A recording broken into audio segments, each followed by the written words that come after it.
다 죽여버린다. 이란 혁명수비대가 한국 선원 38명을 볼모로 잡았습니다. 호르무즈 해협이 발칵 뒤집혔습니다. 미사일 고속정 열척이 포위망을 좁혀왔습니다.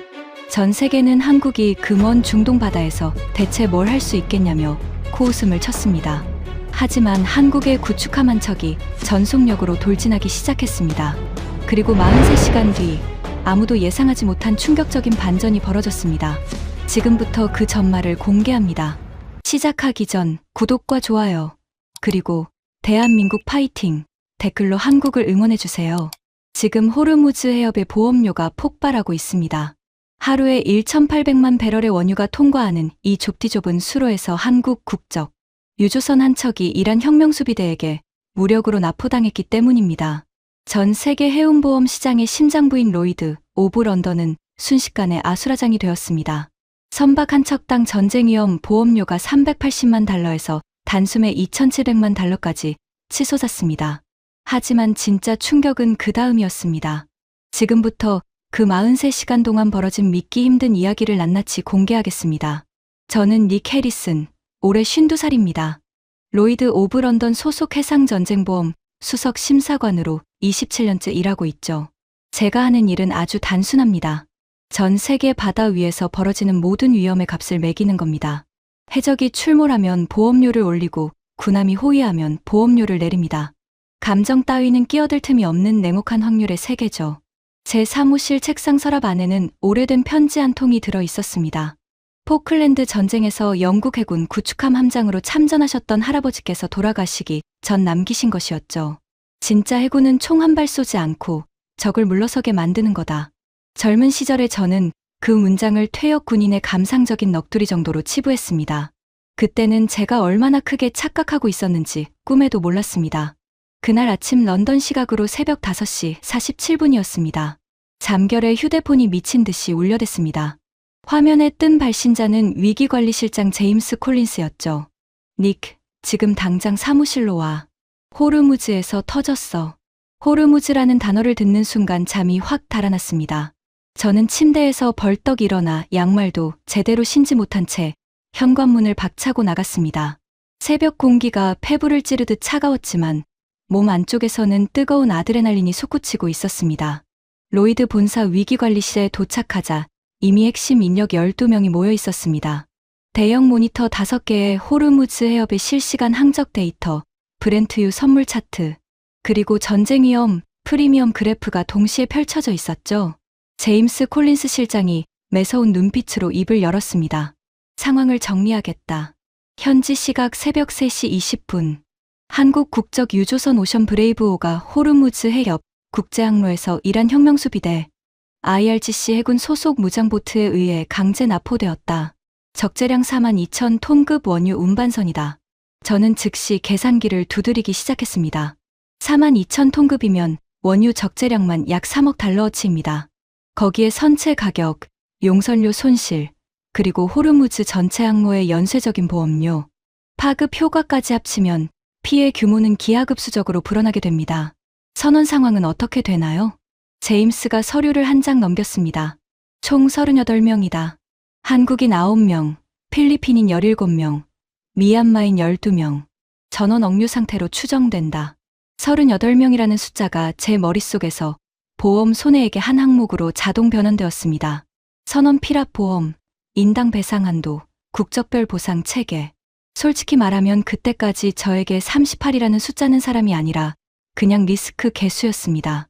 그때 회의실 구석에 앉아있던 앙크안 르클레르가 무거운 목소리로 끼어들었습니다. 프랑스 해군 대령 출신으로 퇴역 후 우리 로이드의 군사자문위원으로 일하는 인물이었죠. 닉, 납포 주체가 정규 해군이 아니라 혁명수비대라는 점을 주목해야 합니다. 그게 뭐가 다른데요? 혁명수비대는 이란 정규군과 완전히 별개의 조직입니다. 최고 지도자에게 직속으로 보고하는 광신도 집단이죠. 정치적 야망과 이념적 광기가 결합된 협상 따위는 안중에도 없는 자들입니다. 제임스가 팔짱을 끼며 물었습니다. 한국 측 대응은 어떻게 될 것 같나? 저는 어깨를 으쓱해 보였습니다. 외교부에서 유감 성명 발표하고 미국한테 도와달라고 전화하겠죠. 한국이 이 먼 중동 바다에서 독자적으로 할 수 있는 건 아무것도 없습니다.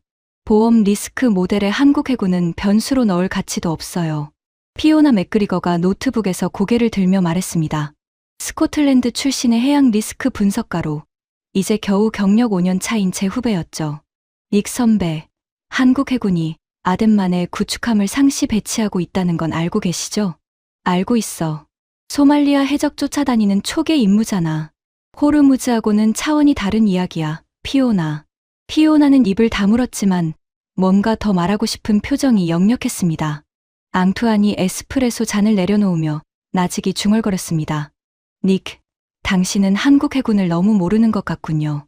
그 말이 묘하게 신경을 긁었지만 저는 무시하고 모니터로 시선을 돌렸습니다. 지금 중요한 건 감상이 아니라 숫자였으니까요. 오전 7시 추가 정보가 쏟아지기 시작했습니다. 나포 주체의 정체가 구체적으로 확인되었습니다. 이란 혁명수비대 IRGC 해군 호르무즈 해역사령부 소속 현장 지휘관은 레자 호세이니 준장. 그 이름 옆에 붙은 경력 요약을 읽는 순간 등줄기가 서늘해졌습니다. 레자 호세이니. 나이 55세. 혁명수비대 내에서도 가장 극단적인 강경파의 핵심 인물. 과거 페르시아만에서 외국 상선 세척을 납포한 전력이 있으며 납포한 선원들을 국적별로 분리 수용해 독방에 가두는 잔혹한 수법으로 악명이 높았습니다. 그가 과거에 했던 발언 기록이 화면에 떴습니다. 외국 선원들은 위대한 혁명의 도구다. 덤비는 나라가 있으면 선원들부터 바다에 던진다. 제임스가 이를 악물며 내뱉었습니다. 미치광이 아닌가. 앙투안이 고개를 저으며 대답했습니다. 미치광이가 아닙니다. 철저하게 계산하는 잔인한 전략가죠. 선원들을 인간 방패로 써먹으면 어떤 나라도 함부로 군사행동을 못한다는 걸 정확히 알고 있는 겁니다.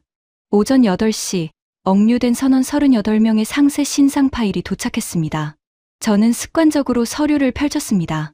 한국인 9명, 김태우, 57세, 선장.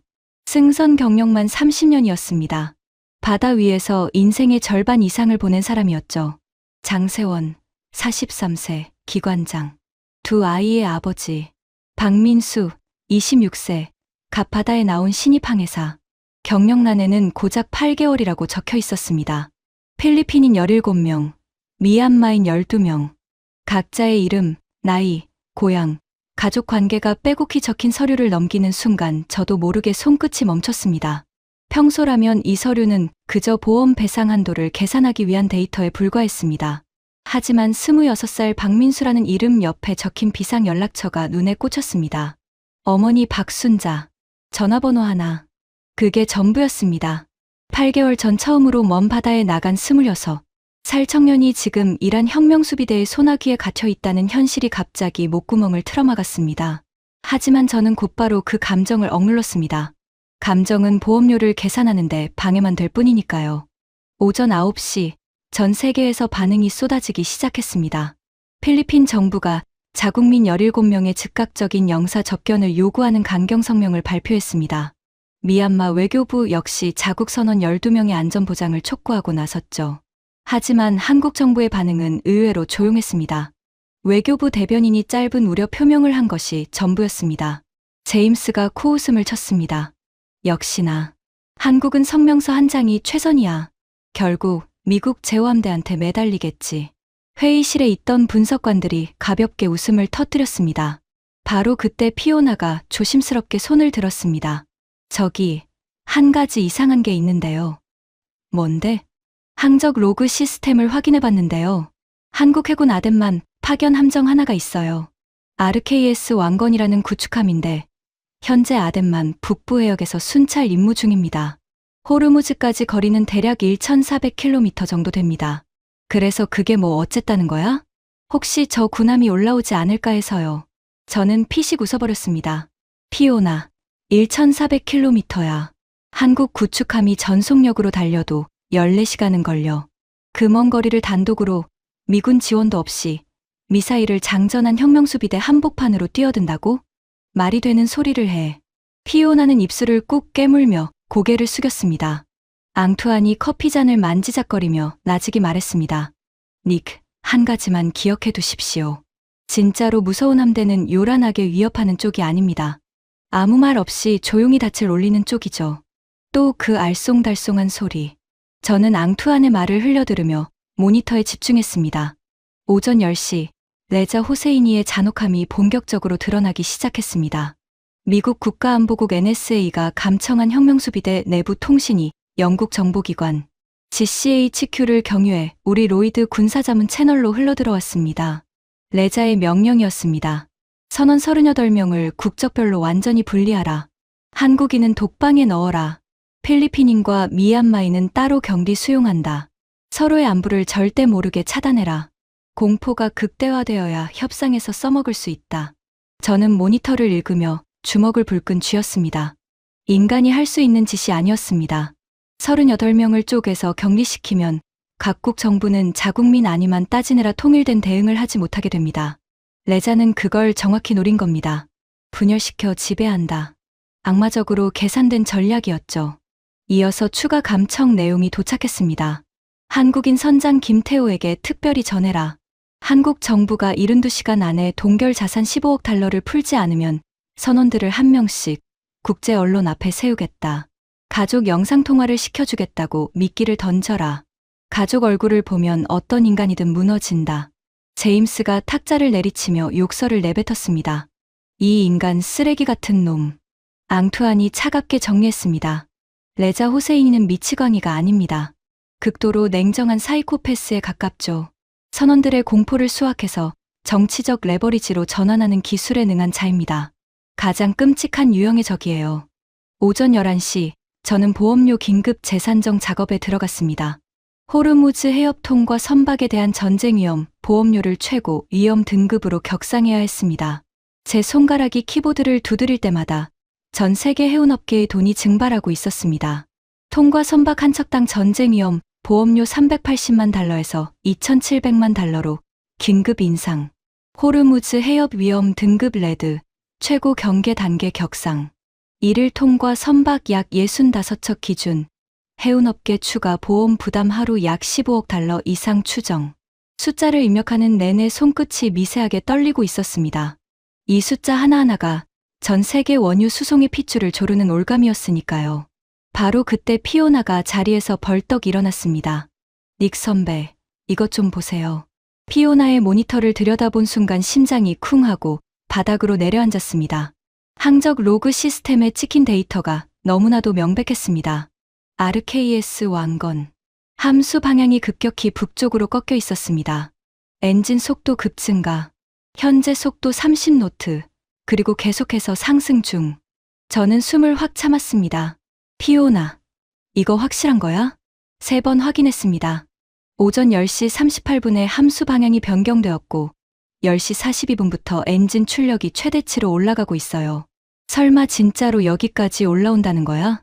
현재 속도를 기준으로 계산하면 내일 새벽 1시 전후에 호르무즈 권역에 도달합니다. 회의실이 얼어붙었습니다. 제임스가 창백한 얼굴로 중얼거렸습니다. 한국 해군이 진짜로 단독 기동을 시작했다고? 미군 지원 없이? 혼자서? 저는 다시 한번 데이터를 확인했습니다.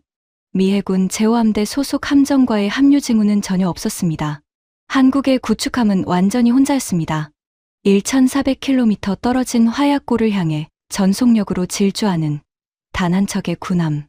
앙투안이 자리에서 천천히 일어나며 말했습니다.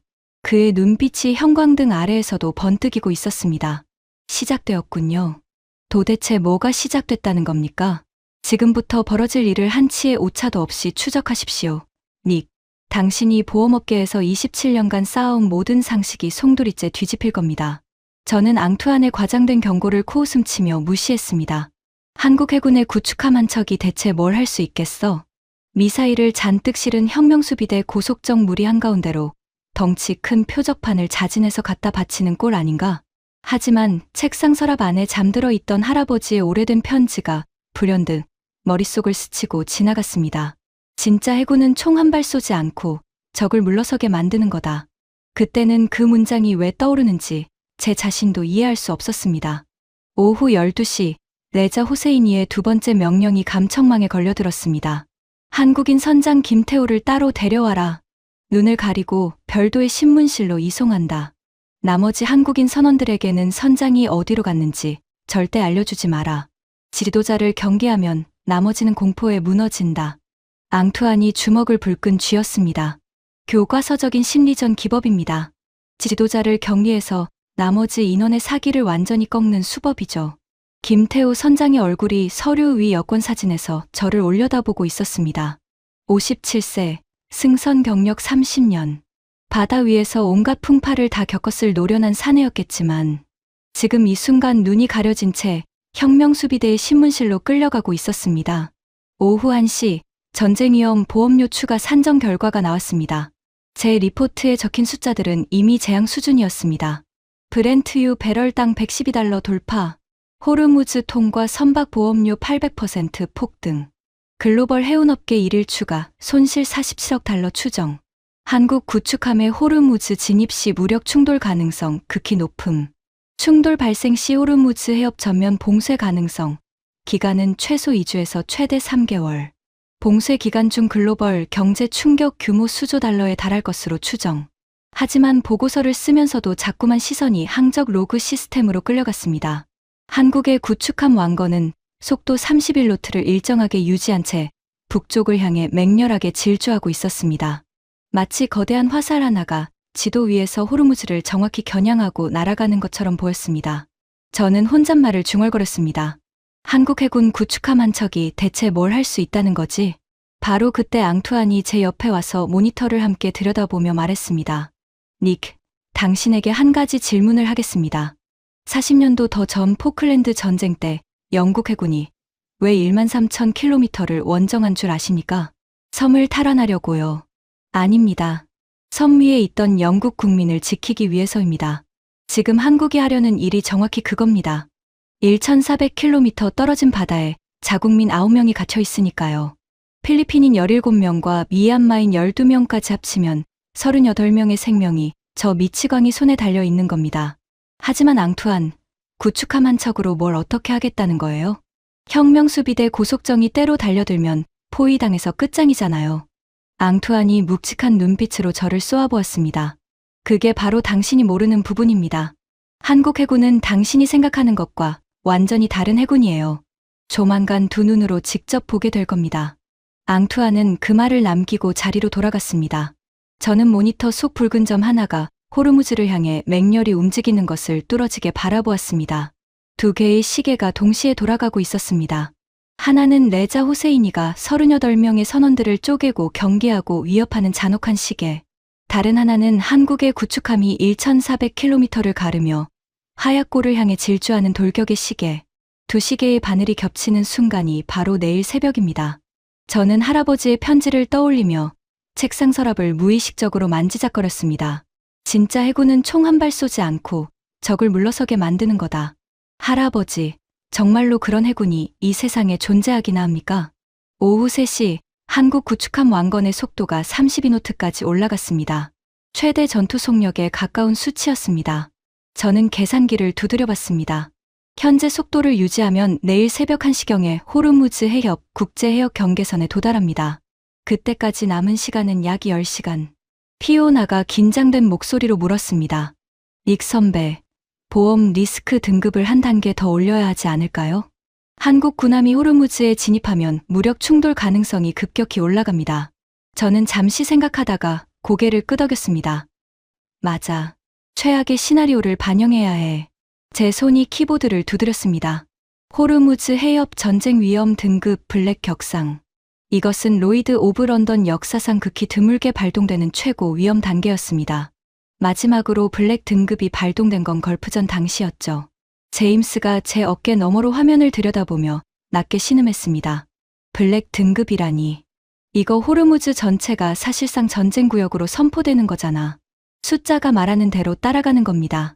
감정을 빼고 확률만 보면 무력 충돌 가능성은 78%까지 올라가 있어요. 오후 5시 레자 호세이니의 세 번째 명령이 감청되었습니다. 이번 것은 이전 것들과 차원이 달랐습니다. 한국 군함이 호르무즈를 향해 오고 있다는 정보를 입수했다. 좋다. 덤벼라. 선원 38명을 유조선 갑판 위로 끌어올려라. 저놈들이 한 발이라도 쏘는 순간 선원들이 먼저 피를 본다는 걸 전 세계에 똑똑히 보여줘야 한다. 회의실 공기가 얼어붙었습니다. 앙투안이 이를 악물며 말했습니다. 인간 방패 배치 명령입니다. 38명을 갑판 위에 세워놓고 한국 군함의 사격을 물리적으로 불가능하게 만들려는 겁니다. 닉, 이건 지금까지와는 완전히 다른 차원의 리스크입니다. 제임스가 벽을 한 대 치며 내뱉었습니다. 이 미친놈이 진짜로 사람을 방패막이로 쓴다고? 국제법이고 뭐고 다 씹어먹겠다는 거잖아. 저는 서류 위에 놓인 선언 명단을 다시 한번 바라보았습니다.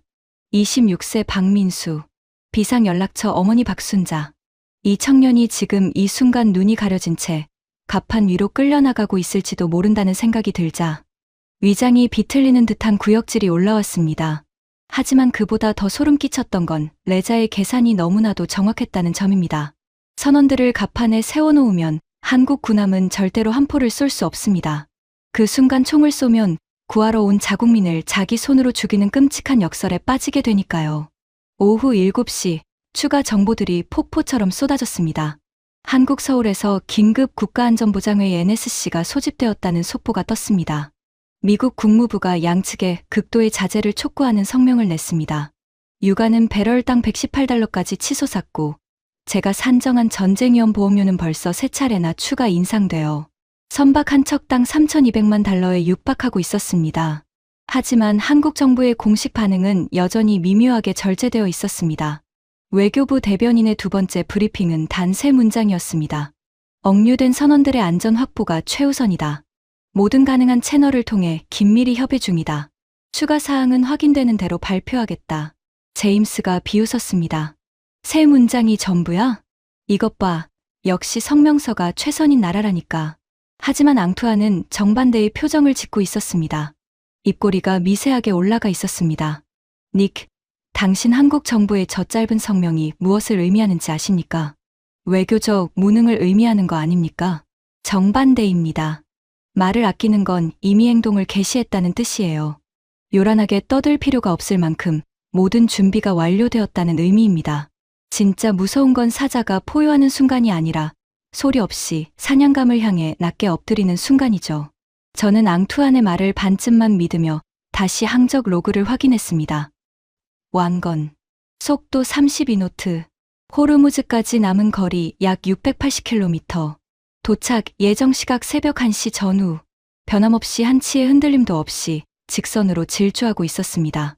오후 9시 레자 후세이니가 또다시 잔혹함의 수위를 한 단계 끌어올렸습니다. 감청된 내용에 따르면 격리 수용된 한국인 선원 9명 중 가장 어린 박민수, 항해사에게 특별한 협박이 가해졌습니다. 너희 어머니 전화번호를 알고 있다. 한국 정부가 말을 듣지 않으면 내 어머니에게 직접 전화를 걸겠다. 아들이 이란 바다 한가운데서 어떤 꼴을 당하고 있는지 실시간으로 들려줄 거야. 저는 모니터 앞에서 주먹을 부르르 떨었습니다. 26세. 아직 바다 경력이 8개월밖에 되지 않은 청년을 상대로 어머니를 볼모 삼아 심리전을 벌이는 겁니다. 피오나가 눈시울을 붉히며 말했습니다. 저 인간은 진짜 악마입니다. 앙투안이 차갑게 말했습니다. 악마는 적어도 자기가 악하다는 자각이라도 있습니다. 레자 호세이니는 자신이 위대한 혁명의 전사라고 진심으로 믿고 있어요. 그게 더 무서운 겁니다. 자정이 넘었습니다. 런던 시각으로 새벽.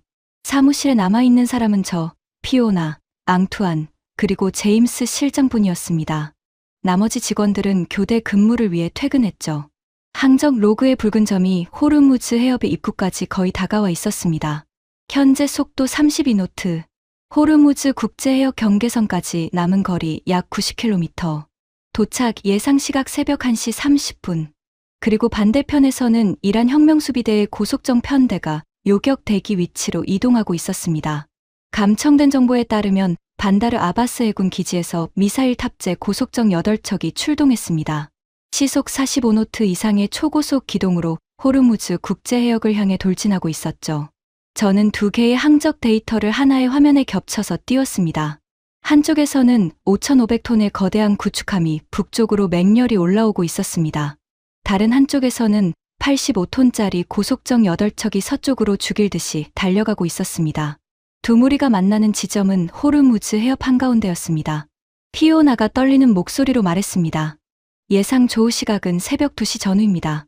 제임스가 괴로운 듯 얼굴을 두 손으로 쓸어내렸습니다. 이거 진짜로 한바탕 붙겠는 건가? 닉, 실제 교전이 벌어지면 어떻게 되는 거야? 호르무즈 해협이 전면 봉쇄됩니다. 하루 1,800만 배럴의 원유 수송이 완전히 끊기는 겁니다. 브렌트유는 배럴당 $150를 가볍게 돌파할 것이고 전쟁 위험 보험료는 측정 불능 상태에 빠집니다. 글로벌 경제 충격은 수조 달러 규모를 넘길 거예요. 하지만 닉, 그것보다 더 끔찍한 건 따로 있잖아. 저는 고개를 끄덕였습니다. 38명의 선원입니다. 교전이 시작되는 순간 레자는 그들을 인간 방패로 쓸 겁니다. 국적별로 쪼개서 분산 배치하고 최악의 경우에는 바다에 던질 수도 있습니다. 새벽 1시 30분 시스템 경보가 울렸습니다. RKS 왕건, 호르무즈 해협 국제 해역 경계선 진입 완료. 화면 속 붉은 점 하나가 마침내 경계선을 넘어섰습니다. 한국의 구축함이 호르무즈 해협의 심장부로 진입한 겁니다. 저는 헉하고 숨을 참았습니다. 이제 진짜 돌이킬 수 없는 강을 건넜습니다. 앙투안이 시계를 확인하며 낮게 말했습니다. 30분 후면 만납니다. 새벽 2시 군사위성 실시간 영상이 업데이트되었습니다. 화면 속에 왕건의 거대한 선체가 나타났습니다. 전장 150m, 만재 배수량 5,500톤의 위풍당당한 구축함이 칠흑 같은 호르무즈의 어둠을 가르며 전진하고 있었습니다. 그리고 그 주변을 8개의 검고 작은 점들이 파리 떼처럼 맴돌기 시작했습니다. 미사일을 탑재한 혁명수비대 고속정들이었습니다. 양측 간거리 약 7해리, 13km 남짓입니다. 피오나가 창백한 얼굴로 보고했습니다. 적 고속정 8척이 왕건을 중심으로 포위 대형을 짜고 있습니다. 속도는 40노트 이상, 맹렬하게 거리를 좁혀오고 있어요. 미 해군 비밀 감청 채널을 통해 현장에 무선 교신이 포착되기 시작했습니다. 미확인 전투함정. 이곳은 위대한 이란 혁명수비대가 통제하는 작전 수역이다. 지금 즉시 기동 방향을 변경하고 이 해역에서 퇴각하라. 여기는 대한민국 해군 소속 군함이다. 이곳은 국제법에 의해 항행의 자유가 완벽히 보장되는 국제공해상이다. 우리는 불법적으로 억류된 다국적 선원 38명의 생명과 안전을 직접 확인하기 위해 이곳에 왔다. 이것은 최종 경고다. 30분 안에 이 수역을 떠나지 않으면 즉각적인 군사적 조치를 취하겠다. 우리는 정당한 국제법적 근거에 의해 이 해역에 진입했으며 단 1인치도 물러서지 않을 것이다. 무선 교신이 거칠게 끊어졌습니다. 제임스가 넋 나간 듯 중얼거렸습니다. 한국 군함이 진짜로 안 물러선다고? 저 미사일 고속정들 한가운데서 앙투안이 고개를 끄덕이며 말했습니다. 물러서지 않을 겁니다. 처음부터 물러설 생각이었다면 1,400km를 전속력으로 달려오지 않았겠죠. 새벽 2시 20분 포위망이 급격히 조여들었습니다. 고속정 8척이 사방에서 왕건을 에워싸며 거리를 좁혀왔습니다. 7해리에서 5해리로, 5해리에서 3해리로, 3해리는 약 5.5km. 대함 미사일을 발사하면 피할 새도 없이 직격하는 절대적 유효 사거리였습니다. 피오나가 비명에 가까운 목소리로 보고했습니다. 적 고속정들이 전방위 포위망을 형성했습니다. 거리 3해리, 계속 좁혀지는 중입니다. 바로 그때 왕건의 함교에서 내려진 명령이 감청되었습니다. 전부각 함포 및 근접 방어, 무기 체계의 실전 대기 태세로 전환하라. 단, 본관의 명령이 떨어지기 전까지 선제 발포는 절대 금한다. 절대 금한다. 저는 그 세 글자를 되뇌며 경악했습니다. 사방에서 미사일을 장전한 고속정들이 달려들고 있는데 쏘지 말라는 명령이라니. 이건 인내심이 아니라 자살행위에 가깝지 않습니까? 앙투안이 고개를 저었습니다. 아닙니다. 저것이 바로 극한의 절제입니다. 먼저 쏘는 순간 모든 것이 끝나요. 38명의 선원은 즉시 인간 방패가 되고 호르무즈는 불바다가 됩니다. 한국 해군은 그걸 정확히 알고 있는 겁니다. 총을 쏠 수 있는 능력을 완벽히 갖추되 절대 먼저 방아쇠를 당기지 않는다. 이게 얼마나 어려운 일인지 당신은 상상도 못할 겁니다. 새벽 2시 40분 포위망이 이에리까지 좁혀졌습니다. 약 3.7km. 육안으로 서로의 함포가 어디를 겨누고 있는지 확인할 수 있는 치명적 거리였습니다. 바로 그때 피오나가 외쳤습니다. 닉 선배, 이거 보세요. 한국 해군 구축함 왕건에 대한 상세 이력이에요. 제가 미 해군 공개 데이터베이스에서 뽑아왔습니다. 피오나가 화면에 띄운 정보를 읽는 순간 제 두 눈이 휘둥그레졌습니다. RKS 왕건, DDH-978점. 만재 배수량 5,500톤급 헬기 탑재형 구축함. 대한민국 해군 특수임무단 청해부대, 아덴만, 파병 이력 16년. 소말리아 해역 무장해적 세력과의 실제 화력, 교전 및 선박 탈환 작전 7회 성공. 예멘 내전 당시 교전 지역 한복판을 관통하며 자국민 및 외국인 연합 철수 작전 수행. 호르무즈 해협 고위험군 상선 호송 임무 3회 완수. 탑승 승조원 320명. 그중 실전 교전 경험 보유자 비율 82%. 현재 승선 중인 UDT 특수전단 대원 24명 전원 아덴만, 실전 투입 병력 보유. 현 지휘관 박진혁 대령. 청해부대 파병만 5회. 저는 의자 등받이에 털썩 기대며 숨을 내쉬었습니다. 이 구축함은 제가 생각했던 그런 함정이 아니었습니다. 16년간 세계에서 가장 위험한 바다를 돌아다니며 실전을 치르고 또 치른 뼛속까지 전투로 단련된 노련한 전사였습니다. 소말리아 해적 쫓아다니는 수준이라고 비웃었던 제 자신이 부끄러워졌습니다. 피오나, 이 정보 왜 진작 안 보여줬어? 보여드렸잖아요. 선배가 안 들으셨죠? 피오나의 말에 아무런 반박도 할 수 없었습니다. 앙투안이 팔짱을 끼며 물었습니다. 이제 좀 보이십니까, 닉? 당신이 보험 리스크 모델에 넣을 가치도 없다고 했던 그 해군의 진짜 정체가. 저는 말없이 고개를 끄덕였습니다. 하지만 한 가지 의문이 풀리지 않았습니다. 아무리 실전 경험이 풍부하다 해도 구축함 한 척으로 미사일 고속정 8척의 포위를 어떻게 버틴다는 겁니까? 바로 그 답이 눈앞에서 펼쳐지기 시작했습니다. 새벽 3시 왕건의 비행 갑판 위에서 거대한 기계 덩어리가 움직이기 시작했습니다. 함재 헬리콥터, 대잠수함 작전용으로 개발되었지만 정찰 및 경무장 타격에도 운용되는 슈퍼링스 기종이었습니다. 커다란 메인 로터가 공기를 찢으며 회전하기 시작했고 국횡음과 함께 갑판을 박차고 하늘로 솟아올랐습니다. 비행 고도는 놀랍도록 낮았습니다. 수면에서 불과 80m 남짓. 고속정들의 머리 위를 위협적으로 맴돌기 시작한 겁니다. 감청된 혁명수비대 교신이 들려왔습니다. 그 망할 헬기를 당장 착륙시켜라. 우리 작전 공역을 침범하는 행위다. 우리 항공기는 국제해역상공에서 정당한 정찰 임무를 수행 중이다. 헬기에 대한 어떠한 적대 행위도 대한민국을 향한 전면적인 도발로 간주하겠다.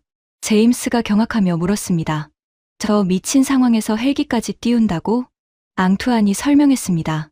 입체적 억지력 전개입니다.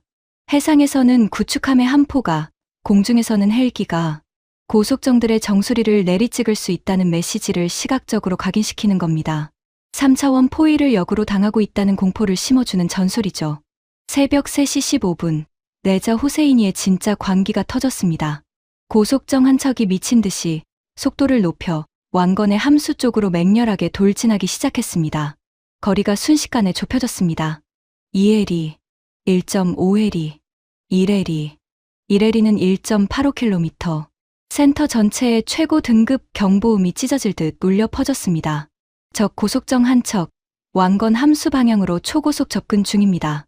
현재 거리 1500m, 계속 좁혀지고 있어요. 저는 자리에서 벌떡 일어났습니다. 심장이 갈비뼈를 부수려는 것처럼 미친 듯이 쿵쾅거렸습니다. 감청된 왕건 함교 내부 교신이 들려왔습니다. 함장님, 적 고속정 한 척이 좌연 전방에서 초고속으로 돌진해오고 있습니다. 현재 거리 1200m, 좌연 전방 함포 즉각 정조준. 다시 한번 명령한다. 선제 발포는 절대 대기하라. 1000m, 800m. 저는 두 손으로 책상 모서리를 움켜쥐었습니다. 손마디가 하얗게 질려 있었습니다. 이건 테스트였습니다.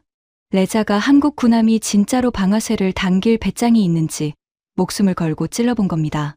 700m, 650m. 왕건의 좌연에 장착된 한 포가 돌진해오는 고속정의 조타시를 정확히 겨누고 있었습니다. 하지만 방아쇠는 당기지 않았습니다. 바로 그 순간이었습니다. 650m를 남겨둔 지점에서 고속정의 스크루가 역회전하며 하얀 포마를 튀겼습니다. 굉음을 내며 전진을 멈추었습니다. 10초, 20초, 30초. 영원처럼 느껴지는 정적이 흐른 뒤 고속정이 아주 천천히 함수를 돌려 후진하기 시작했습니다. 제임스가 다리에 힘이 풀린 듯 의자에 주저앉았습니다. 세상에, 이게 대체 무슨 미친 상황이야. 앙투안이 차분하지만 분명한 목소리로 말했습니다. 한국 해군이 증명한 겁니다. 우리는 언제든 너희를 제거할 능력이 있다. 하지만 절대 먼저 총을 쏘지 않는다. 너희가 선을 넘지 않는 한. 저는 서랍 속 할아버지의 편지를 떠올렸습니다. 진짜 해군은 총 한 발 쏘지 않고 적을 물러서게 만드는 거다. 방금 전 눈앞에서 벌어진 일이 바로 그것이었습니다. 650m. 인류가 만든 어떤 대함 미사일도 피할 수 없는 자살거리에서 발포하지 않은 채 적을 물러서게 만든 겁니다. 하지만 안도감은 오래가지 않았습니다. 새벽 3시 30분, 왕건의 비행 갑판 위에서 새로운 움직임이 포착되었습니다. 칠흑 같은 전투복을 입은 무리가 일사불란하게 정렬하고 있었습니다.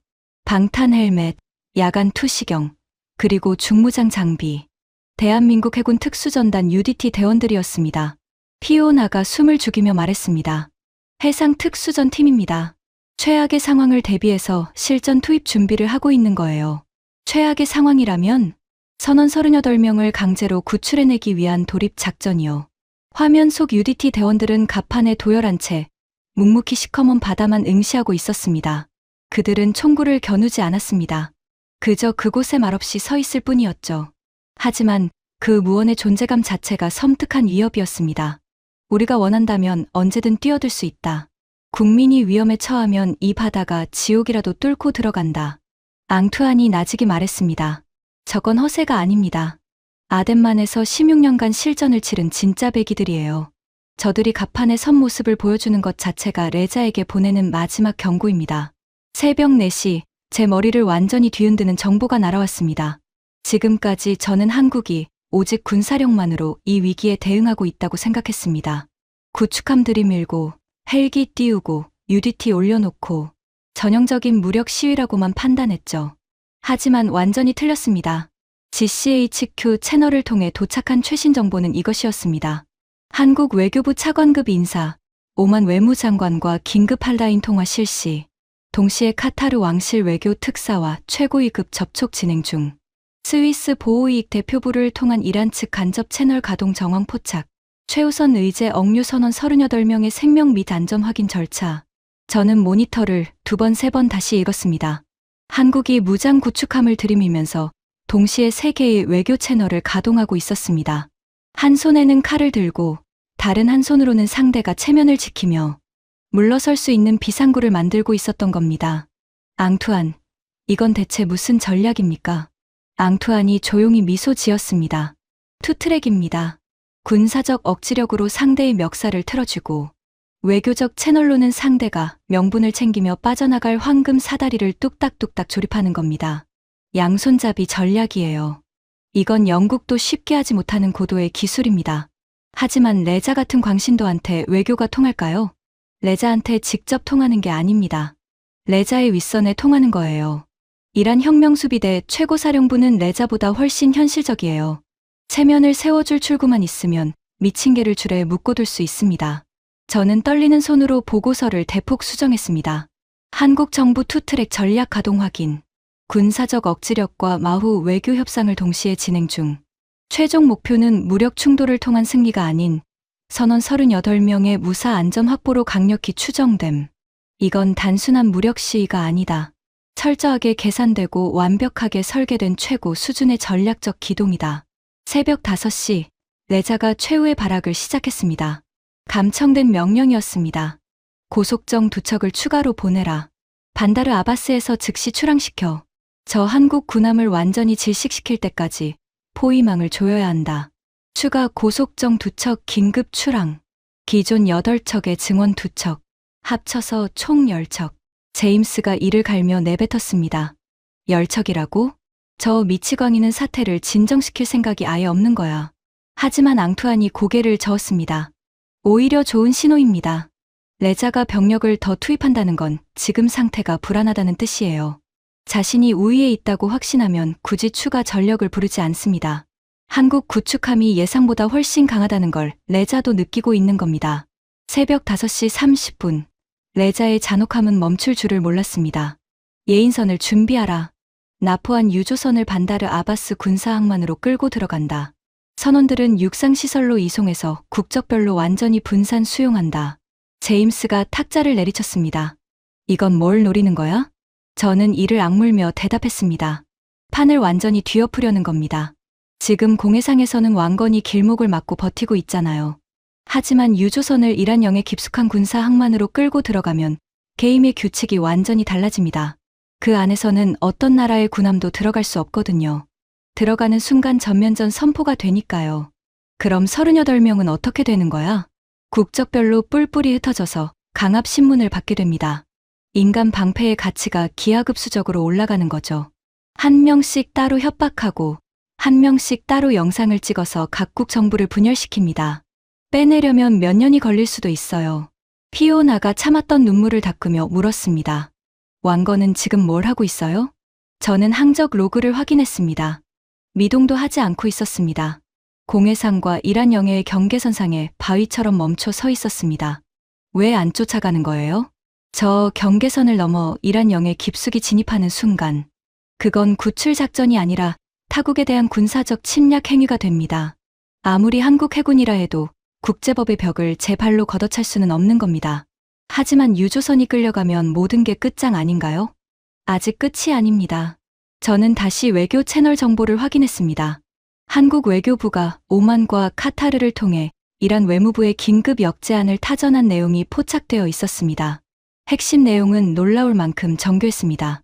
국제적 십자사 ICRC 소속 중립 옵저버를 납포, 유조선에 파견하여 선원 38명의 건강 상태와 생존 여부를 확인한다. 선원 가족과의 화상 통신을 보장한다. 납포된 선박 자체는 현 위치에 그대로 유지한다. 즉, 이란의 체면을 건드리지 않는다. 선박 석방과 배상 문제는 오직 외교 채널을 통해서만 논의한다. 앙투안이 감탄하며 말했습니다. 대단한 설계입니다. 한국은 유조선을 당장 돌려달라고 하지 않았어요. 그걸 요구하면 혁명수비대의 체면이 바닥에 나뒹굴게 되니까요. 대신 선원들의 안전만 확인하겠다는 최소한의 요구를 던진 겁니다. 이건 정치적 굴복이 아니라 인도주의적 관용 조치로 포장할 수 있어요. 강경파들도 자존심을 구기지 않고 받아들일 수 있는 유일한 타협점이죠. 저는 그 순간 모든 퍼즐이 맞춰지는 것을 느꼈습니다. 왕건의 거침없는 돌격은 단순한 무력 시위가 아니었습니다. 가장 강력한 협상 카드였습니다. 전방에서 무장한 군함이 상대의 목줄을 틀어주고 버티는 동안 후방에서는 노련한 외교관들이 상대가 체면을 지키며 물러설 수 있는 비상구를 깎아 만들고 있었던 겁니다.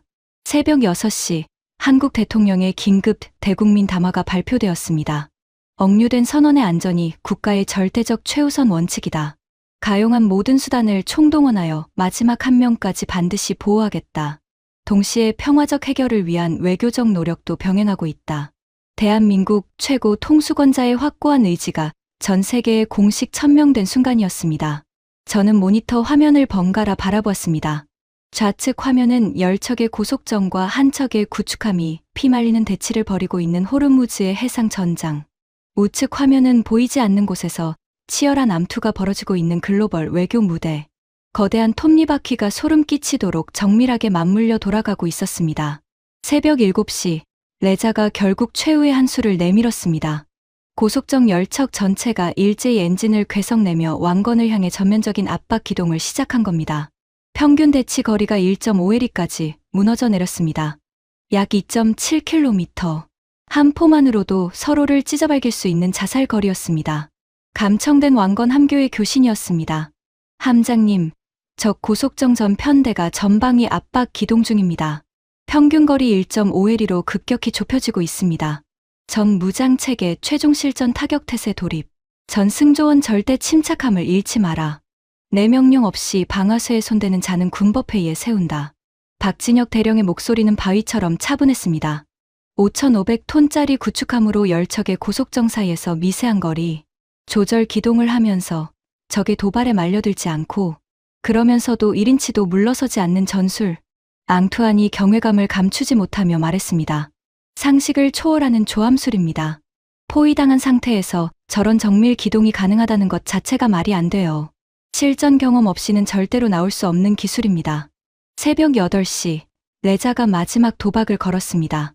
고속정 한 척이 AIS 선박 자동식 별장치의 신호를 고의로 차단한 뒤 레이더 화면에서 완전히 사라져버렸습니다. AIS 스푸핑 기만 전술이었습니다. 적함이 자신의 식별 신호를 꺼버리고 엉뚱한 가짜 좌표를 레이더에 쏘아보내는 고도의 기만술. 3분 뒤 사라졌던 고속정의 신호가 갑자기 부활했습니다. 하지만 그 위치가 끔찍했습니다. 왕건의 좌연 측면 불과 400m. 센터 전체에 최고 등급 경보음이 다시 울렸습니다. 적 고속정 좌연 초근접 거리에서 기습 출현. 현재 거리 400m. 직접 충돌 코스입니다. 400m, 200m. 더 이상 미사일이 필요 없는 거리였습니다. 백길이 부딪히면 그 자체로 전멸입니다. 왕건의 좌연에 장착된 펠랭스 근접방어 기관포가 돌진하는 고속정의 조타시를 정확히 겨눴습니다. 하지만 방아쇠는 여전히 당기지 않았습니다. 150m. 피오나가 비명을 질렀습니다.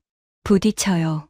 충돌 직전의 찰나, 고속정이 급격히 방향타를 비틀어 왕건의 거대한 선체 옆을 머리카락 한 올 차이로 스쳐 지나갔습니다. 60m. 파멸까지 남았던 거리. 고속정이 일으킨 거대한 파도가 왕건의 선체를 때렸습니다. 저는 다리에 힘이 풀려 의자에 주저앉았습니다. 손끝이 하얗게 떨리고 있었습니다. 앙투안이 무거운 목소리로 말했습니다. 레자가 시험한 겁니다. 한국 군함이 진짜로 쏠 배짱이 있는지 목숨을 걸고 찔러본 거예요. 그리고 한국 해군의 대답은 명확했습니다. 우리는 언제든 너희를 박살낼 수 있다. 하지만 절대 먼저 방아쇠를 당기지 않는다. 너희가 선을 넘지 않는 한 60m. 양쪽 중 어느 한쪽의 지휘관이라도 그 2초 동안 공포에 질려 과잉 반응을 했더라면 이 해협의 모든 것은 불바다가 되어 끝장났을 겁니다. 새벽 9시 감청된 레자 측의 내부 교신이 들려왔습니다. 사령관님, 상황이 심상치 않습니다. 저놈들이 미동도 하지 않습니다. 우리가 아무리 밀어붙여도 1인치도 물러서질 않아요. 방금 전 60m까지 들이받을 뻔했는데도 귀신처럼 침착하게 피하기만 할 뿐 쏘질 않습니다. 그럼 한 번 더 밀어붙여봐. 완전히 미친 짓입니다. 다음번에는 진짜로 부딪히거나 저쪽이 쏠 수 있습니다. 우리 고속정은 한 방이면 박살입니다. 레자의 부하들마저 동요하기 시작한 겁니다. 60m 돌진에서도 끄떡하지 않는 한국 군함을 보며 공포를 느낀 거였죠. 닉 들었습니까? 앙투안이 물었습니다. 네. 레자의 부하들이 겁을 먹었어요. 바로 그겁니다. 한국 해군이 자신들의 압도적인 화력을 적을 파괴하는 데 쓰는 것이 아니라 적이 함부로 방아쇠를 당기지 못하도록 짓누르는 가장 완벽한 방패로 사용하고 있는 겁니다. 총을 쏠 수 있는 능력이 가장 강력한 억지력이 되는 역설. 이것이 진짜 프로페셔널의 세계입니다. 저는 오래된 편지 한 통을 다시 떠올렸습니다. 진짜 해군은 총 한 발 쏘지 않고 적을 물러서게 만드는 거다. 할아버지, 이제야 그 말씀의 진짜 무게를 알 것 같습니다. 오전 10시, 레자의 상부에서 균열이 감지되었습니다. 이란 혁명수비대 최고사령부 내부 통신이 감청된 겁니다. 현장 지휘관은 어떻게 대처하란 말인가? 일단 무장 대기하되 함부로 발포하지 마라. 최고 위층의 최종 정치적 결단을 기다려라. 국제 여론이 극도로 악화되고 있다. 나포한 선원들이 한국인뿐 아니라 필리핀, 미얀마까지 얽힌 다국적이라 각국 정부가 벌떼처럼 들고 일어나고 있다. 앙투안이 이를 듣고 말했습니다. 레자의 목줄이 위에서 조여지기 시작했습니다. 최고사령부가 현장의 확전을 통제하라는 시그널을 보낸 거예요. 체면을 살리면서 빠져나갈 출구를 찾기 시작한 겁니다. 한국 측의 투트랙 전략이 효과를 발휘하고 있는 건가요? 정확히 그렇습니다. 전방에서 구축함이 목줄을 틀어쥐고 있는 동안 후방의 외교 채널이 이란 윗선에 명분 있는 출구를 제시한 겁니다. 강경파들도 체면을 구기지 않고 받아들일 수 있는 딱 하나의 타협점을요. 오전 11시 카타르 정부의 특별 외교 특사가 전격적으로 움직였습니다. 테헤란의 이란 외무부와 서울의 한국 외교부를 동시에 연결하는 3자 긴급 화상 접촉이 성사되었습니다. 동시에 오만 정부도 중재 지지 입장을 공식 표명했고 영세 중립국 스위스가 인도주의 채널 제공 의사를 밝혔습니다. 외교 전선에서 거대한 돌파구가 열리기 시작한 겁니다. 저는 벅찬 마음으로 보고서를 수정했습니다. 다국적 외교 돌파구 형성 중. 다자간 중재 채널 전면 활성화. 이란 측의 정치적 명분과 체면, 유지가 보장되는 합의안 공식 타진됨. 군사 충돌 리스크 점진적 하락 추세로 전환. 하지만 이 글을 쓰면서도 가슴 한구석에서는 불안이 꿈틀거리고 있었습니다. 레자 호세이니. 저 잔혹한 사이코패스가 윗선의 통제에 순순히 따를까요? 아니면 마지막 발악으로 모든 것을 불태워버릴까요? 호르무즈의 바다 한가운데서 10척의 고속정과 한 척의 구축함이 여전히 피 말리는 대치를 이어가고 있었습니다. 총성은 없었습니다. 하지만 보이지 않는 곳에서 벌어지는 외교전의 포화는 그 어느 때보다 치열하게 불타오르고 있었습니다. 오후 12시 중재안의 최종 합의 텍스트가 도착했습니다. 카타르 정부 특별 외교 특사가 테헤란과 서울을 동시에 연결하는 3자 채널을 통해 양측에 공식 타전한 내용이었습니다. 조항 1 스위스 국적의 국제적 십자사 ICRC 중립옵저버 대표단을 납포. 유조선 오션 브레이브호에 즉각 파견한다. 조항 2 억류 선원 38명, 전원에 대한 중립적 건강 검진을 실시하고 본국 가족과의 화상통신을 전면 허용한다. 조항 3 납포된 선박 자체는 이란 측의 체면을 고려하여 현 해상 위치에 그대로 유지한다. 조항 4 선박 석방 및 배상 관련 후속 논의는 군사적 개입 없이 오직 외교 채널만을 통해 진행한다. 저는 한 조항 한 조항을 읽으며 감탄을 금할 수 없었습니다. 양쪽의 체면과 명분을 기가 막히게 절충해낸 외교 예술의 극치였습니다. 한국 측은 선원의 안전이라는 핵심 목표를 관철했고 이란 측은 선박 억류라는 정치적 성과를 유지할 수 있었습니다. 하지만 가장 중요한 문제가 남아 있었습니다. 과연 레자 후세이니가 이 합의안에 순순히 따를 것인가? 오후 1시 이란 혁명수비대 최고사령부에서 현장으로 하달된 지시가 감청되었습니다. 현장 전 고속정 편대는 교전 대기 태세를 해제하고 질서 있게 단계적 철수를 준비하라. 저는 숨을 확 참았습니다. 제임스가 의자에서 벌떡 일어났습니다. 단계적 철수 준비라고? 진짜로 이란 강경파가 물러서는 거야? 하지만 저는 차마 기뻐할 수가 없었습니다. 가슴속 어딘가에서 불길한 직감이 경고등을 미친 듯이 울리고 있었거든요. 감청 내용을 다시 한번 꼼꼼히 읽었습니다. 현장 부대 단계적 철수 준비. 단, 철수 명령의 최종 발동은 조건부로 유보한다. 조건부 유보. 이건 철수가 아니었습니다. 철수를 빌미로 시간을 버는 겁니다. 피오나, 예인선 움직임을 확인해봐. 피오나가 항적 로그를 뒤지더니 창백한 얼굴로 돌아왔습니다. 예인선이 움직이고 있어요. 오션 브레이브호를 향해 접근 중입니다. 현재 거리 3km. 레자가 철수 명령을 핑계 삼아 시간을 벌면서 유조선을 이란 군사 항만으로 끌고 들어가려는 겁니다. 합의안이 발효되기 전에 기정사실을 만들어버리겠다는 최후의 발악이었습니다. 앙투안이 주먹을 불끈 쥐었습니다. 끝까지 악랄하군요. 저는 즉시 워싱턴과 서울의 반응을 추적했습니다. 한국 외교부에서 전 세계를 향해 긴급 규탄 성명이 발표되었습니다. 나포 선박의 강제 항만 이동 및 선원에 대한 강압적 분리 신문 시도는 국제법 위반으로 간주한다. 호르무즈 현장의 해상 전력은 전면 유지한다. 38명 선원의 안전 확보를 위한 모든 물리적 준비 태세를 완료했다. 동시에 한국 국방부 장관이 현장 지휘관에게 교전 규칙의 엄격한 재확인 지시를 하달했습니다. 원칙 1 선제 타격 및 도발적 군사행동은 절대 금한다. 원칙 2 무력 교전은 적의 명백한 적대 행위에 대한 정당방위 시에만 허용한다. 원칙 3 억류된 선원들의 생명에 직접적인 위협이 가해질 경우 상부 보고 없이 현장 지휘관의 판단으로 즉각적이고 전면적인 타격 대응을 허가한다. 세 번째 원칙이 핵심이었습니다. 선원들이 위험에 처하면 현장에서 즉시 쏴도 된다는 뜻입니다. 레자가 선원들을 건드리는 순간 왕건의 모든 포문이 열리는 겁니다. 오후 2시 호르무즈 현장의 상황이 극적으로 뒤바뀌기 시작했습니다. 항적 로그를 확인하던 피오나가 소리쳤습니다. 고속정들이 움직이고 있어요. 거리를 벌리고 있습니다. 1.5에리에서 2에리로, 2에리에서 3에리로. 저는 눈을 비비며 모니터를 다시 확인했습니다. 사실이었습니다. 맹렬하게 달려들던 고속정들이 아주 미세하게 엔진 출력을 낮추며 뒤로 물러나고 있었습니다. 하지만 동시에 예인선은 여전히 오션 브레이브호를 향해 다가가고 있었습니다. 이건 뭐야? 고속정은 빠지면서 예인선은 보낸다고? 앙투안이 날카롭게 분석했습니다. 레자의 마지막 줄다리기입니다. 현장 무력 대치는 한 단계 완화하는 척하면서 유조선만 슬쩍 빼가려는 수작이에요. 윗선의 철수 명령도 지키는 척하고 자기 목적도 달성하려는 이중 계산이죠. 하지만 한국 측이 저걸 가만히 놔둘까요? 바로 그 답이 왕건에서 나왔습니다. 감청된 함교 내부 교신이었습니다. 함장님, 적 예인선이 오션 브레이브호를 향해 계속 접근 중입니다. 현재 거리 1.5km. 왕건의 링스 헬기를 예인선 상공으로 급파하라. 예인선의 일거수일투족을 머리 위에서 감시하면서 우리가 모든 것을 지켜보고 있다는 사실을 똑똑히 각인시켜라. 동시에 UDT 특수전팀 즉각 대기 태세 유지. 예인선이 오션 브레이브호의 밧줄을 거는 순간 그 즉시 차단 작전에 돌입할 준비를 갖춰라. 링스 헬기가 굉음을 내며 예인선 상공으로 날아갔습니다. 수면 50m 높이에서 맹렬하게 선회하며 예인선의 조타시를 내려다보았습니다.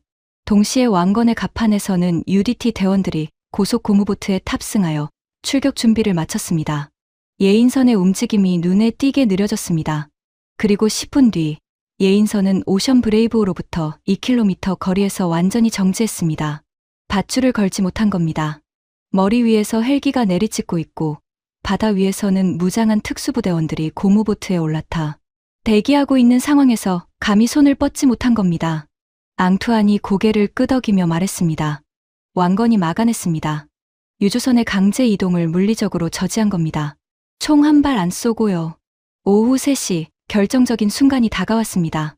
카타르 정부가 양측의 최종 합의안의 이행을 공식 촉구했습니다. 동시에 오만 외무장관이 이란 외무부에 직접 전화를 걸어 즉각적인 이행을 요청했습니다. 한국 외교부 장관도 오만, 카타르 채널을 통해 이란 측에 마지막 정치적 메시지를 보냈습니다. 합의안의 이행 데드라인은 오늘 오후 6시. 이 시한 안에 구체적 조치가 개시되지 않으면 다음 단계의 조치로 전면 이행한다. 다음 단계가 무엇인지는 명시되지 않았습니다.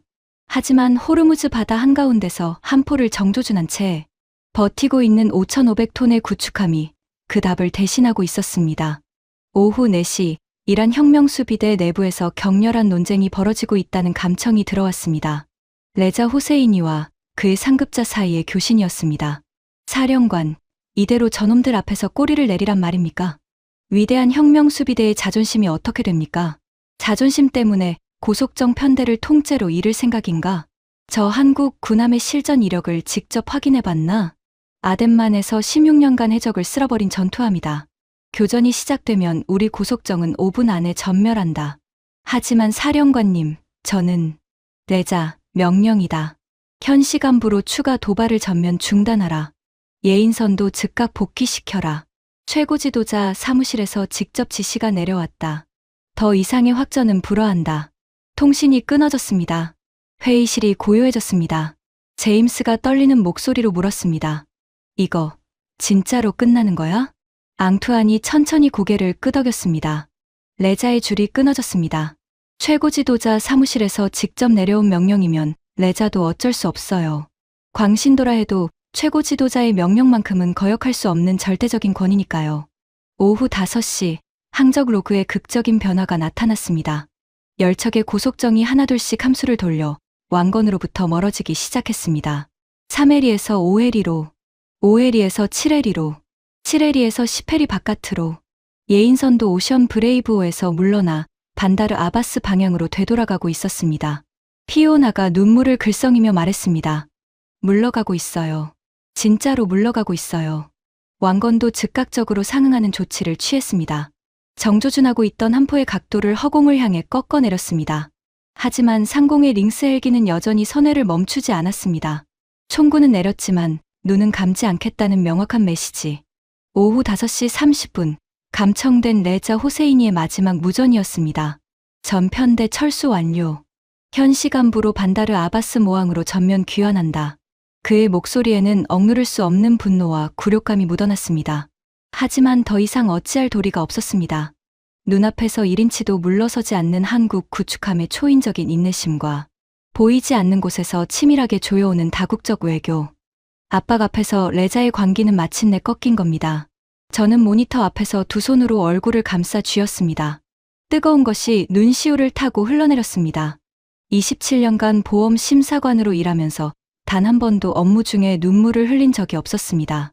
숫자는 울지 않으니까요. 하지만 지금 이 순간 제가 쏟고 있는 눈물은 숫자가 아니라 38명의 진짜 사람들을 위한 것이었습니다. 오후 6시 국제적 십자사 ICRC 중립옵저버 대표단이 오만 무스카트 국제공항에서 전용 헬기에 탑승했습니다. 목적지는 오션 브레이브호. 도착 예상 시각 오후 8시. 오후 8시 정각 하얀 헬기 한 대가 오션 브레이브호의 넓은 갑판 위로 사뿐히 착륙했습니다. 하얀 옷을 입은 사람들이 헬기에서 내렸습니다. 국제적 십자사 옵저버 팀이었습니다. 로이드 위기관리실 전체가 숨을 죽였습니다. 모두가 모니터 화면만 뚫어지게 바라보고 있었습니다. 오후 9시 국제적 십자사 옵저버 팀의 중간 보고가 타전되었습니다.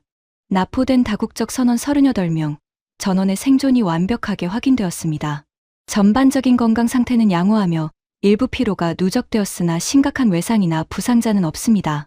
38명 전원 무사. 저는 다리에 힘이 완전히 풀려 의자 등받이에 깊이 파묻혔습니다. 김태우 선장, 57세, 무사. 장세원 기관장, 43세, 무사. 박민수 항해사, 26세, 무사. 비상연락처 어머니 박순자. 이 순간 그 어머니에게 전화가 갈 겁니다. 아들이 살아있다고, 무사하다고, 곧 집에 돌아온다고. 제임스가 다가와 제 어깨를 묵직하게 두드렸습니다. 닉 해냈어. 끝났어. 저는 말없이 고개를 끄덕였습니다. 눈물이 멈추질 않았습니다. 앙투안이 조용히 다가와 제 앞에 섰습니다. 닉, 이제 아시겠습니까? 네. 제가 완벽하게 틀렸습니다. 한국 해군을 보험 리스크 모델에 넣을 가치도 없다고 했던 제 자신이 너무나도 부끄럽습니다. 앙투안이 미소 지었습니다. 부끄러워할 필요 없습니다. 중요한 건 깨달은 겁니다. 저는 책상 서랍에서 할아버지의 편지를 꺼냈습니다. 진짜 해군은 총 한 발 쏘지 않고 적을 물러서게 만드는 거다. 할아버지.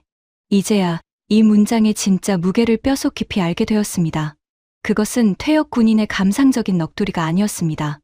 43시간 동안 호르무즈 바다 한가운데서 단 한 발의 총성도 울리지 않고 38명의 생명을 지켜낸 한국의 구축함이 증명해낸 세상에서 가장 차갑고 완벽한 전략적 진실이었습니다. 피오나가 눈물을 닦으며 물었습니다. 닉 선배, 이제 보험 리스크 등급은 어떻게 하실 건가요? 저는 키보드에 손을 올렸습니다. 호르무즈 해협 전쟁 위험 등급 블랙에서 레드로 하향 조정. 선박 한 척당 전쟁 위험 보험료 3,200만 달러에서 850만 달러로 긴급 인하. 호르무즈 항로 정상 운항 단계적 재개. 그리고 맨 아래에 한 줄을 추가했습니다. 제 손가락이 키보드 위에서 아주 오랫동안 멈춰 있다가 천천히 움직였습니다. 리스크 모델 특별 수정 사항. 대한민국 해군 함정이 호르무즈 해협 인근 해역에 현존하는 경우 해당 구역의 전쟁 위험 등급을 2단계 하향 조정한다. 근거 실전 검증된 극한의 억지력 및 위기 통제 능력. 27년간 로이드 오브 런던의 리스크 모델에 한 번도 등장한 적 없던 한국 해군이 43시간 만에 모델의 상수로 각인된 순간이었습니다. 제임스가 제 화면을 들여다보며 고개를 끄덕였습니다. 닉, 그 수정안 내가 직접 이사회에 올리겠다. 이해 없을 거야. 오후 10시 앙투안에게서 마지막 전화가 걸려왔습니다. 닉, 한 가지만 더 물어봐도 되겠습니까? 물론이죠. 이번 사태를 겪고 난 후 당신의 눈에 비친 한국 해군은 어떤 존재입니까? 저는 창밖을 바라보았습니다. 런던의 밤하늘이 검게 깔려 있었습니다. 그 어떤 상황에서도 절대로 과소평가해서는 안 될 해군입니다. 왜요? 소름 끼칠 정도로 조용하기 때문이죠.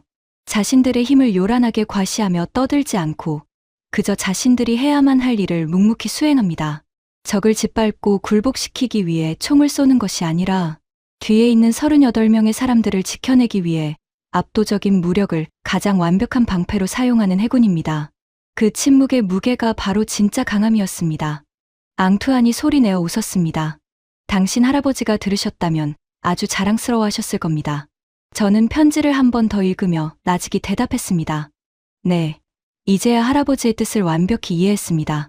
진짜 해군은 총 한 발 쏘지 않고 적을 물러서게 만드는 거다. 그건 단순히 쏘지 않는다는 소극적인 의미가 아니었습니다. 쏠 수 있는 모든 능력을 완벽히 갖추고도 쏘지 않을 수 있는 극한의 절제력. 그리고 그 절제의 궁극적인 목적이 적을 이기는 것이 아니라 뒤에 있는 누군가를 지켜내는 것이라는 사실. 그것이 할아버지께서 포클랜드의 거친 바다에서 평생을 걸고 지키려 했던 진짜 해군의 정신이었습니다. 그로부터 며칠이 지난 런던. 저는 여느 때처럼 로이드 오브 런던 본사 사무실에서 모니터 5대를 마주하고 앉아 있었습니다. 글로벌 유가는 완전히 안정을 되찾았습니다. 브렌트유는 배럴당 $87 선으로 평온하게 회귀했죠.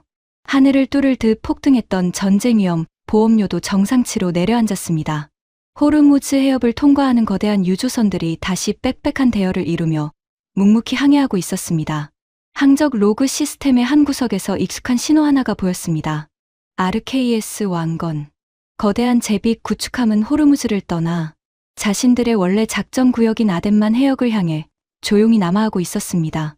자신들이 이룩한 기적을 요란하게 자랑하지 않고 아주 묵묵하게 다시 거칠고 험한 바다에서 싸워야 할 다음 임무를 준비하면서요. 저는 화면 속 그 점점 작아지는 항적을 바라보며 나지막이 중얼거렸습니다. 정말로 수고 많으셨습니다. 당신들이야말로 제가 27년간 숫자로는 단 한 번도 계산해낼 수 없었던 진짜 해군이었습니다. 저는 책상 서랍에서 할아버지의 편지를 꺼내 모니터 옆에 세워두었습니다. 낡은 종이 위에 잉크가 사무실 조명을 받아 은은하게 빛났습니다. 진짜 해군은 총 한 발 쏘지 않고 적을 물러서게 만드는 거다. 이 한 줄의 문장은 이제 더 이상 퇴역 군인의 감상적인 유언이 아닙니다. 제가 직접 두 눈으로 목격한 세상에서 가장 완벽한 전략적 결론이 되었습니다. 워싱턴의 펜타곤에서, 도쿄의 해상자위대 사령부에서, 베이징의 해군 참모부에서 이 43시간을 연구하기 시작했다는 소식이 들려왔습니다. 총 한 발 쏘지 않고 미사일, 고속정 열척의 포위를 뚫어낸 구축함의 이야기는 전 세계 해군 교범의 새로운 챕터가 될 겁니다. 하지만 저에게 가장 큰 변화는 따로 있었습니다. 이제 모니터에 새로운 비상 경보가 뜰 때마다 저는 가장 먼저 보험료 계산기를 두드리는 대신 이렇게 묻습니다.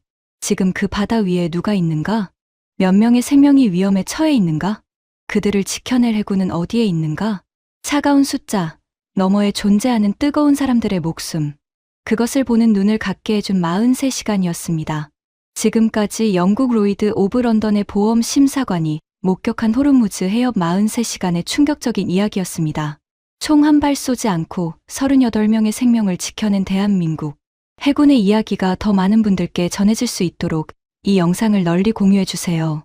침묵하는 강함이 진짜 강함입니다. 구독과 좋아요도 부탁드립니다. 지금까지 감동테라였습니다. 감사합니다.